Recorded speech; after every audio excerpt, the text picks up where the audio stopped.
రోజుల్లో ఈ కార్యక్రమాన్ని వీక్షిస్తున్న ప్రేక్షకులందరికీ సెక్స్ విజ్ఞానాన్ని శాస్త్రీయంగా తెలుసుకోవడానికి, అవగాహన కలిగించడానికి మీతో ముఖాముఖిగా ఈ కార్యక్రమాన్ని ఏర్పాటు చేస్తున్నాం.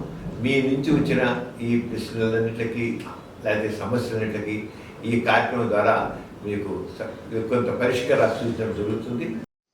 డాక్టర్ గారు, రతి అనేది సంతానం కోసమేనా?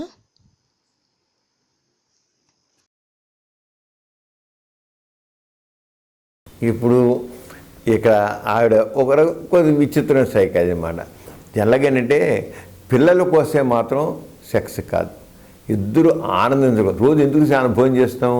భోజనం చేసే రోజు న్యాచురల్ ప్రాసెస్, ఎవ్రీడే భోజనం చేయాల్సిందే. కడుపు నింపుకోసం రోజు భోజనం చేయకూడదు. ఒక పూట కూడా భోజనం మానేయచ్చు కదా, ఒక పూట భోజనం చేసి 2 పూటలు మానేస్తే కొమ్మనిపోయింది ఏం లేదు, అది చేయొచ్చు. కానీ ఎందుకు తింటాం 2 పూట్ల? అది తినాలి, అది న్యాచురల్, అది అది అది రకమైన ప్రకృతి సహజంగా జరగాల్సింది. సెక్స్ అనేది కూడా కేవలం సంతానం కలగడం కోసమే. ఇది పనికిరాని వేదాంతం, పనికిరాని సిద్ధాంతం, పనికిరాని ఫిలాసఫీ. వివాహం అంటే దంపతులు ఇద్దరు వాళ్ళ జీవితంలో ఆనందించేది. ఇప్పుడు సెక్స్ ఉందండి, ఒక చక్కని హాయి వస్తుంది. సెక్స్ పడుకుంటే ఒక మంచి హాయి అనిపిస్తుంది, సుఖం అనిపిస్తుంది, ఒక రిలీఫ్ అనిపిస్తుంది. ఆ రిలీఫ్ అనేది ప్రతిరోజు పొందడం కోసమే పెళ్ళి అనేది. ప్రతిరోజు ప్రతి క్షణం పొందడం కోసమే. ఓపుకుంటే 3 సార్లు 2 సార్లు 3 సార్లు 4 సార్లు సెక్స్లో పాల్గొచ్చు. పెళ్ళి అనేది దానికోసమే.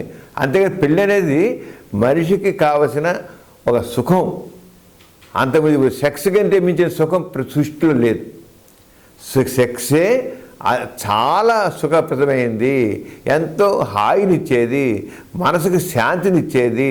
ఆ సెక్స్ని సరైన విధంగా పద్ధతి చక్కగా ఎంజాయ్ చేయగలగాలి.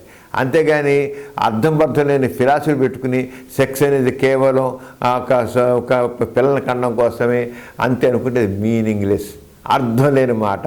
ఇప్పుడు అలా ఆడ సెక్స్ అనేది కేవలం ఇదేనా పిల్లల కన్నం కోసం కదా అంతే అనుకుంటే ఎంత అప్సైడ్ అంతే అప్సైడ్. పెళ్ళి అనేది భార్య భర్తలు ఇద్దరు కూడా వీలైనంత వరకు తరచుగా రోజు సెక్స్లో పాల్గొని ఎంజాయ్ చేయడం కోసమే సెక్స్, అంతేగాని పిల్లల కోసమే కాదు.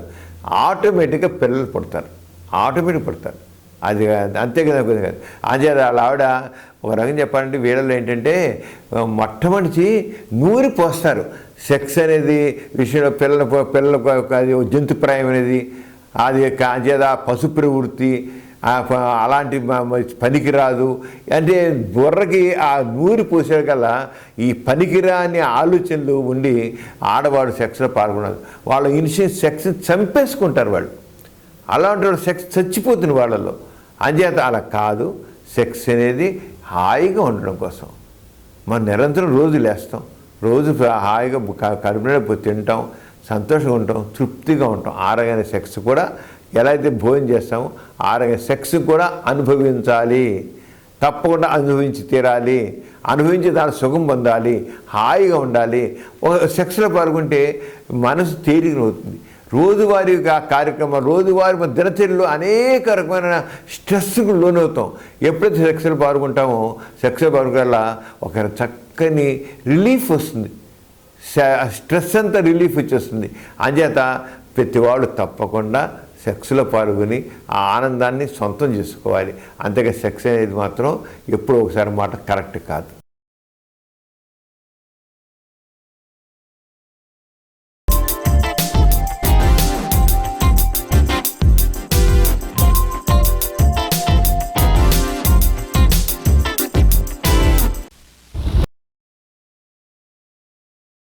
Please subscribe for more videos.